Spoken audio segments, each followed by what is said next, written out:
Welcome जी। Mutual fund के probable और existing निवेशक, अगर आप वॉरेन बफे के वैल्यू इन्वेस्टिंग थ्योरी के अकॉर्डिंग डिस्काउंटेड प्राइस पे स्टॉक परचेज करना चाहते हैं और लंबे समय तक निवेशक बने रहना चाहते हैं पैसा कमाने के लिए, वेल्थ क्रिएशन के लिए, तो आपका ये काम आसान करने के लिए एक एनएफओ आ गया जी।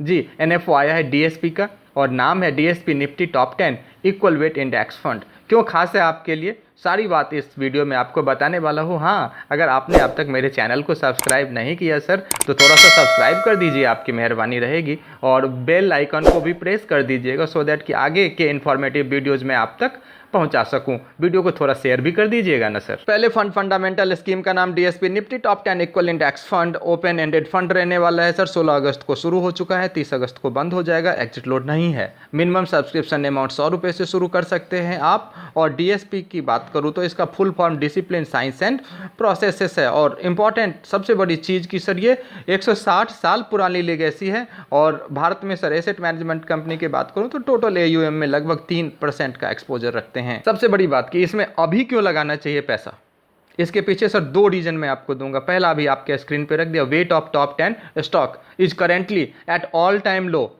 जो टॉप 10 स्टॉक है, जिसकी चर्चा अभी मैं करूंगा कि कौन टॉप 10 स्टॉक हैं, तो वो ऑल टाइम लो है। आपके स्क्रीन पे मैंने डेटा दिया है, देखिए मार्च 2005 से लेके जुलाई 2024 तक sir. Market cap of top 10 stock versus total market cap. Total market cap में टॉप 10 स्टॉक्स का क्या एक्सपोजर 2005 में था, आप देखिए 35% से भी ऊपर है, लगभग 36-37% के आसपास था 2005 में।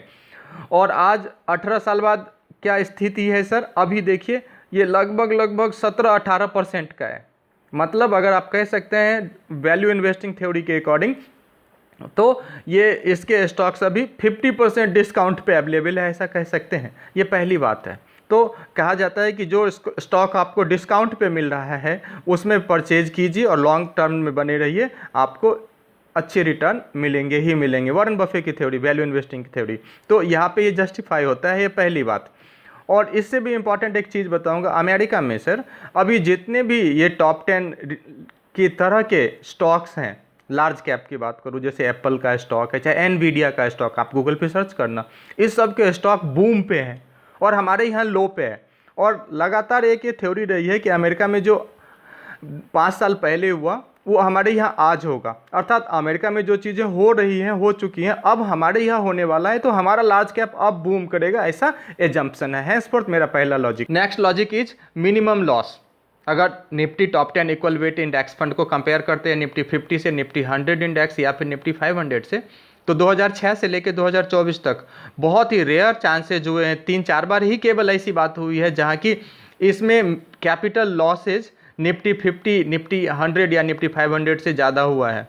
ऑल टाइम इन्होंने निफ्टी 50, निफ्टी 100 या निफ्टी 500 इंडेक्स से कम कैपिटल लॉस किया है। अब कुछ बातें बिगिनर्स के लिए कि आप जो यहाँ पे पैसा लगाएंगे लमसम के थ्रू या एसआईपी के थ्रू, तो डीएसपी के फंड मैनेजर गिलानी सर इसको लगाएंगे कहाँ और किस आधार पे लगाएंगे सर, वो समझिए सर। बेसिकली आप लार्ज कैप, मिड कैप और स्मॉल कैप समझते हैं। लार्ज कैप का मतलब मार्केट कैपिटलाइजेशन के आधार पे मेरिट लिस्ट में ऊपर से नंबर 1 से लेके नीचे नंबर 100 तक जितनी भी कंपनियां हैं उसको लार्ज कैप कंपनी बोलते हैं। ज़्यादा उसमें नहीं घुसते, अपने मुद्दे पे स्टिक रहते हैं। तो लार्ज कैप की जो 100 कंपनी है, करेक्ट, उस 100 में सर निफ्टी 50 बनता है, ठीक है सर।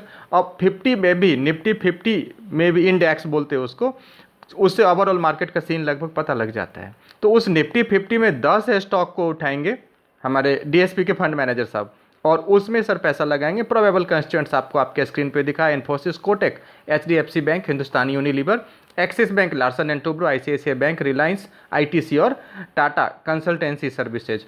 अब इन सबको अगर आप गौर से देखोगे तो 1, 2, 3, 4 और 5 सेक्टर निकल के आता है जिसकी ये कंपनियां हैं। Financial service, information technology, fast moving consumer goods, construction, oil gas and consumable fuels. अगर थ्योरेटिकली बात करें तो इसमें सब में वो लगाने वाले हैं इक्वल वेट में। इसके हिसाब से फाइनेंशियल सर्विस की कंपनियों को देखें तो ऑलमोस्ट यहाँ पे 4 कंपनियां हैं फाइनेंशियल सर्विस की, तो इन 4 कंपनियों में 10 अगर करते हैं तो इस सबको मिला के, जैसे कोटेक है, एचडीएफसी है, आईसीआईसीआई बैंक है, एक्सिस बैंक है, ये 4 बैंकिंग और उसकी कंपनियां हैं, तो 10 गुना 4 बराबर 40% होना चाहिए। ये आइडल है, मगर प्रैक्टिकली 36% का 36.6% का रख रहे हैं।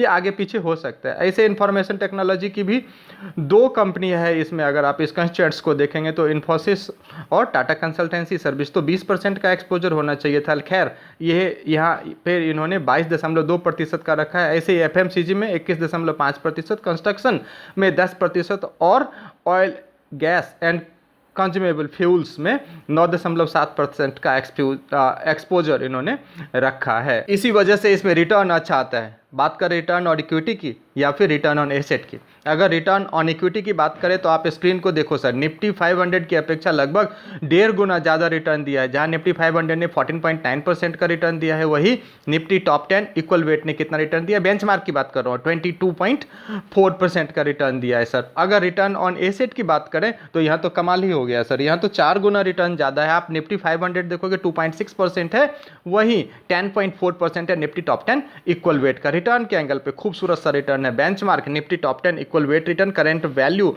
12,41,322 यानी कि CAGR 14.74% है। वहीं निफ्टी 500 का आप देखो 13.7% है, निफ्टी 50 TRI इंडेक्स का 13.3% है। तो बेंचमार्क जो कि Nifty top 10 equal weighted TRI है, उसका रिटर्न क्या रहा है पिछले 1 साल में 20.3% का, 5 साल में 16.6% का और इंसेप्शन में 14.6% का रहा है। हाँ, डिस्कोमीटर पे इसका निडिल वेरी हाई पे है। हैंसफोर्थ SID को पहले पढ़िए, SAI को पहले पढ़िए और पहले आप क्लियर कर लीजिए। कैलकुलेटिव रिस्क के साथ आप यहाँ पे निवेश कर सकते हैं।